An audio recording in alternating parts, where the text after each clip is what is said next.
Welcome back to Key Talk Media. This host Key Talk. Check it out, man. All right. So the last time I reported on Trapaholic, Trap the Done, Trapboy Freddy, a document had came out and pretty much said that Trapboy Freddy will have to appear in court on November 3rd. You already know this is some striking news because we know that the Mo3 trial has actually started. Well, it will be starting, I think, in November, but they've already started to tell people that it's going to have to pull up and just stuff like that, right? But the document came out and said Trapboy Freddy got to pull up to the court. Some people thought it was fake. I was questionable about it. I was like, I don't know, this don't, because how would an official court document just make its way onto the internet like that unless somebody sabotaged or was actually purposefully put out by someone who wanted it out that's not sabotaging. But at the same time, I did have some doubt about it. Now, some of that doubt that I had about it has been wiped away. And guess by who? By none other than Trapaholic Trap the Done. Why? Because Trapboy Freddy actually came out, and this is what he had to say to it, right? So the document was posted. It pretty much said that he would have to appear, he would have to testify on behalf of the state, and of course, this doesn't mean that he's a snitch. This doesn't mean that he's gonna snitch. This just means that the state is saying, hey, listen, you saw something, or you know something, or we want to know what you know. Not even that you saw something, but we want to know what you know inside of your head. So pull up to the courthouse and let us know something, right? Anyways, well, Trapaholic Trap the Done went to the comment section and he said, asking me about something I don't know about is crazy. So he didn't come and put like a cap emoji or come and put like, this is false. He said, hey, if they trying to call me to come do something within the whole, talking about that whole case. I don't know nothing about that case. Talking about I heard about it on the media and the news whenever everybody else heard about it. Talking about I don't know nothing. I don't know about no killing. I don't know about none of that at all. And that's pretty much what he's saying right now. We do take it to the comment section based off what Trapaholic Trap the Done said, asking me about something I don't know about. It's crazy. The first comment say 6 to 8 months in the county if he don't testify. That's it. I think that may be if he don't pull up. Also, it ain't just 6 to 8 months. All of that is determined by the severity of the case. There's fines you can get and there's some jail time you can get, but all that just literally depends. Now, I believe in the whole Megan Thee Stallion trial. The driver didn't appear for like a long time, and I don't know if he got in any trouble or not. But let's continue. The next comment says, "You knows a lot about this, there, boy. You sure was celebrating." I mean, there was a lot of people celebrating, so you can't just exclusively say he knows stuff about it because he was celebrating. And I'm speaking on behalf of just like what probably a lawyer or something would say, right? There was a lot of people celebrating. There was a lot of people sad. There was a lot of mixed emotions, pretty much all over the place. So just by saying someone was celebrating, I don't think that would be a strong enough argument to say that someone knows something, right? Unless they know like they got ballistic data or text data or something like that, or recorded calls, right? Anyway, someone said if I was Freddy, I would flee the country because that Rico is coming. Anyway, so somebody said laugh aloud, they gonna ship his black back. So like I say, ever since that incident, of course, Trapaholic Trap the Done do got more haters, more people that dislike him because of that event. But we also got to remember what a lot of other people say is like, y'all got to understand, Mo3 was out here sliding too, like himself. It was like what he's saying in his raps. He was really living his raps. He was out here sliding and gliding. And you heard someone he say like, I shot up your tour bus. I know where y'all sleep at. So he was out to try to, talking about put a toe tag on somebody, right? And of course, we know how it goes within war. When there's a war going on, casualties, bodies, whatever may happen. But like I said, that's not just to say who did this or who did that, because I don't know it all either. I never got into the whole conspiracies of this person did this person did that. I know that's how like a lot of blogs and stuff like got on and was doing that, but I'm just not a conspiracy kind of blogger, right? I just see on the document, on the paperwork. If it comes out that this happened, then I report that happened. But I ain't gonna be like, well, you gotta think about it. He was on this spread and that was on that. No, talking about. But anyway, and it's okay for those to do. Who cares? I think everybody should do everything exactly how they want to do it, and it doesn't matter at all. I think content is meant to be done how the person doing it want to do it. And if it's your platform, you do what you want to do on your platform, and nobody has the right to tell you nothing about what you do or how you do it or why you do it on your platform. At least that's the attitude, the way that I approach it, right? Anyways, now. Trapaholic Trap the Done did double back as well, and he doubled back with this. Now, I think it means cut it, but he put a smiling emoji, and then cut, and then it. So maybe he's like laughing at it, like, this is, and then this too, this like mixed emotion, mixed feelings, because I'm like, okay, wait, so is it fake? Because at first he came out and said, asking me something I don't know about is crazy. It's insane. But then he's saying cut it with a smiley face. So I don't know, fam. It's kind of like, but it is what it is. But I will tell y'all the Trapaholic Trapper Done Freddy B project is on the way. And I ain't gonna cap. You know what I'm talking about? I've been hearing some songs off of it. It's been circulating around. And y'all can say what y'all want. But that motherfucker sounded good. For sure. Anyway. So now aside from that, man, hold on, what's going on with my computer? Yeah, now aside for that, it does look like, let me see, here we go. See if I can put it up for y'all. Yeah, aside from that, it does look like Trash Talking Charles has had some words for Gilly, but in Charleston White's defense, Gilly has actually came out and spoke on Charleston White first. I guess he was beefing with somebody with the podcast that Charleston White was on, and Gilly was like, you had a nobody on your podcast, which he's talking about Charleston White. And whenever he said you had a nobody on your podcast, he went off a list. He was talking about this person, that person, that person. Listen, bro, you say Charleston White name or insinuate sneak diss him and he catches on to it, he coming for you, especially if he done already win at you. See, Charleston White and Gilly already got history because you know the super disrespectful stuff that Charleston White was saying about Gilly's son, and it just continued right now, right? So it's gonna play some of what Charleston said, then it'll play a clip of what Gilly the kid said, and then continue what Charleston had to say. But of course, in Charleston White fashion, y'all know it's gonna be disrespectful, right? Hey, you know, the most disrespectful stuff that you can possibly say. But here it goes. We're playing gangster. Look at him. Got a tag on his toe. My boy still clipping his toenail. It's different between my boy and your boy. It's different between me and you. You interviewed a nigga on your platform who ain't nobody.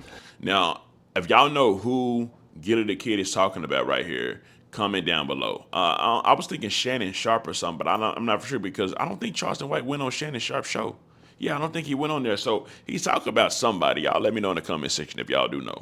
And he got on there and talked about Deion Sanders, Beyonce, Jay-Z, a bunch of them. Come on, man. You say I'm a nobody. Your son a nobody now, nigga. I'm a human. I'm not a dead corpse like a cheese is, nigga. I'm a living, breathing human with a throbbing, thumping dick, nigga. And still farting, nigga. Yeah, and burping. Yeah, your boy is nobody, nigga. So you got me confused with your toe tag boy. They left the boy with a hump in the ground. And you got the nerve to have a mouth like you a nigga to put a hump in your boy. Man, please. Yeah. No. Yeah. You know what?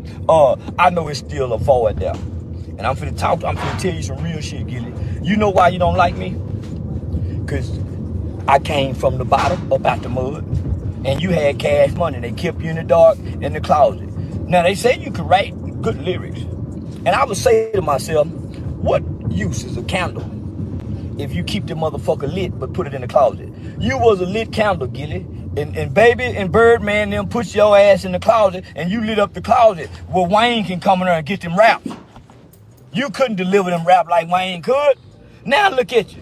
You on the podcast buffoonery. Silly boy. You very silly. You gimmicky.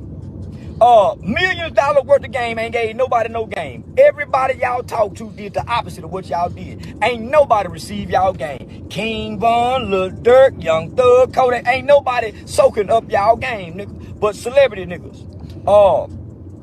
Yeah. I still remember that look on your face, boy, when you came to the internet. Boy, I remember how them tears look rolling down your face with no hair on it. Yeah, I remember. I'm talking about, I remember. They're like, I remember. But you know what I know, nigga? What's bothering you? You got a pain that won't go away. Oh, man, they say it ain't nothing like a parent who have to bury a child. They say it's nothing like that pain. I ain't got that pain, nigga. You wake up with a pain I never have. Say, and I laugh like a motherfucker. Not in the beginning. I showed you some compassion because I was thinking, man, what if that was my boy? Thought that when I had compassion for you. But when I got mad at you, you know what I told you? I answered myself that question. Man, what if it was your boy? So, fuck that nigga, son. It ain't my boy. Better heels than mine. Laugh like a mama. Boy, we're playing game. Anyways, now of course, after this super disrespectful tirade, the trash talking Charles went on against Gilly the Kid, and like I said, Gilly did come out and talking about threw a little sub diss at him. This is what the comment section had to say, right? So the first comment says, "What happened to activist Charleston? If he carelessly run that sucker, he would be no one." And it was Charleston responded and said, "I quit many years ago. I've been a comedian for 3 years and an internet sensation for 6 years. I can't believe they let dude be on the internet with foolishness." It's honestly, it's not that nobody let anybody be on the internet. And also Charleston White responded to that too, and he said they let rap lyrics play. To be fair, I understand the psychology of what Charleston White does and says. What he says, just trust me, rappers are doing way 1,000 gazillion trillion times worse than what he does. Rappers are literally dissing the ops and then going to kill the ops and then rapping about how they just killed the ops. And it's heavily promoted. They actually have huge labels and stuff behind them. Charleston White, he may be signed like to management or something, but he ain't got like no record label type of thing behind him, right? He's just off the strength of his mouth and himself. So whenever people say they can't believe they let dude on the internet, no one can stop nobody who's been on the internet. You can't cancel nobody just completely off. Even Kanye West spoke about the Jewish community. He didn't get completely canceled off the internet. Now, he may have lost his bank, lost some money, lost this and lost that, but just completely canceled off the internet. No, he went to X. He still got an Instagram. So you just can't do that. But I will tell y'all, I know Charleston White is a super verbally disrespectful person, but the rappers are verbally and physically disrespectful. There's literally documentaries of rapper killers on the internet that you can watch, full of documentaries of rappers that are actual killers that got all type of bodies. And then, of course, in the music, it's just as bad as what Trash Talking Charles be saying, right? And it's not defending Trash Talking Charles. This is just me being a realist and looking through, like, my lens of in the middle of seeing both sides of everything, right? Do I think it's disrespectful what Charleston White said? Hell yeah, I think it's disrespectful. I think it's probably some of the most, or might be the most disrespectful thing that you can actually say to someone whose son was killed. Like, that's just the truth about it all. But I got to look from all angles, all directions, and all sides of it, right? Anyways, now, the next comment say, "Ruthless Records. Boy, I tell you, Gil, you got to stop bringing them up. Don't ever say it can't happen to yours. And from the way you been moving, it's coming. When y'all gonna leave this nigga alone, man?" I mean, that's the truth. People probably should just, if you know you mention him, he gonna come back, and especially if you mention him and you got some type of name for yourself, like a Gilly the Kid or something like that. He not, it's what they say, no stone goes unturned, whatever the hell that means. It sounds like he can apply to this, right? The next comment says, "I can't wait till somebody get up with him and leave him with his eyes open on the curb. He be going too far for likes." And let me see, I bet he responded to that. Let me see. Oh, no, he ain't responding to it, but yeah, he didn't respond to it. But anyways, let me read a couple more comments and we'll get to the next topic. Actually, you know what? That'll be the last one I read. If y'all want to read it, definitely go to my Instagram at Key Talk Media. It's super lit inside the comment section right now, especially for that post. But yeah, man, we just gonna see how it all goes. Anyways, now aside from that, man, I don't know what in the blue hell is going on. ASAP Rocky is actually going viral because he got some type of, I don't want to say stilettos because those are long, but like did look like some shoes that Prince or Michael Jackson would wear. Minus, well, maybe Mike did have that though. I mean, I don't know. It just looked girly. Let's just be real. It got the little heel right there. But I've seen like tapper. I think people that do tap dancing actually wear those shoes. But I guess it's kind of going a little bit viral, right? It says ASAP Rocky goes viral after he was spotted wearing high heels with his fit. And I said, what in the blue hell? Hey, yo, Prince Neil probably wore some like this though. Which we hop in the comment section. Jorge F.A. says, not high heels, tough actually though. But he must got that new on the way. Got something new on the way. Only time I see the higher ups make our people do this it like this, it's not the heels per se. It's the girly red ballerina. That's actually true. That's true actually. Strap. It's the girly red ballerina strap. It has. And the glossy red looks like a ballet shoe. You know what? I think that is what it is because I've seen shoes like this, even with a little teeny bit of little heel at the back, but it ain't like girly because it looks manly. You know what I'm talking about? But these like glossy red, the straps. So I think that does play a role in that. But anyways, I want to know would y'all rock that or not? And also, you know, some of y'all think that's going to be the new wave, even though I don't mean it wouldn't be the wave for me. I'd stick to my Air Force Ones. I'm cool with them. Anyways, last but not least, man, listen, I ain't going to cap. cap. Birdman just might have to hire some YNs to handle this situation. I said a YN will handle this for a couple thousand. He says after 16 years together, Birdman decided to get married. 1 month later, his wife filed for divorce and is now demanding $160 million. What in the blue hell? Oh, hold on, I had to burp, y'all. Hold on. What in the blue hell is going on? In this type of situation, you definitely got to go hit up some of the people from NOLA, where he's actually from. Listen, man, I got a job. And let me stop for they think I'm going to hit on somebody. I'm just making a joke. It's all entertainment, just for laughs. I could care less what he does, what he doesn't do. Actually, I don't even care about this situation at all. I just think it's crazy reading about it. You know what I'm talking about? But anyways, we'll take you to the comment section, see what y'all had to say. The first comment say, what the fuck? Next comment, definitely got to drop that bag, because what? Wow. Sound like it was an investment opportunity for her. A lot of the stuff be an investment opportunity for both people, right? And right when one person feels like they're not getting what they want, and then they're typically out. And that's just how it goes, right? Just like maybe she wanted the money, maybe he wanted, I don't know what he wanted, the comfort, I don't know. But like I say, it's always like that though. And it is best to figure that out and to see which way things are going to go before it does actually reach the marriage level. And I know sometimes it can be hard to try to leave the person that you care about. It definitely can be hard, and sometimes you just don't want to do it.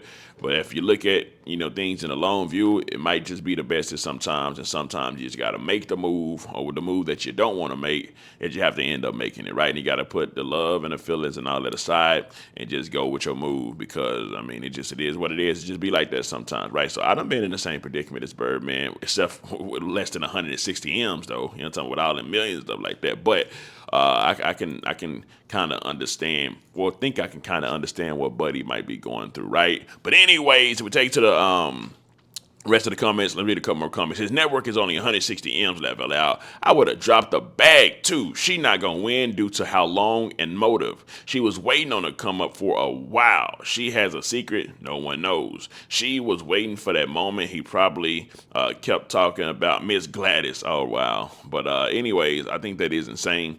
But we'll just see how that actually goes. You know what I'm talking about? Buddy got the paper for sure, but 160 M's, I don't care about how much paper you got. That's still a lot of money to be having to just dish out to someone, right? Anyway, so as far as everything goes, that's what's going down inside of these media streets. I will be doubling back today and either going live or doubling back today and putting out another video for y'all. Because, hey, man, listen, you know what I'm talking about? I don't think I've been putting out as many videos if I need to. But what I'm about to do, get back focused, get back super zoned in, get back super tuned in today. You know what I'm talking about? Not tomorrow, not the next day. Today, I'm getting everything back aligned right.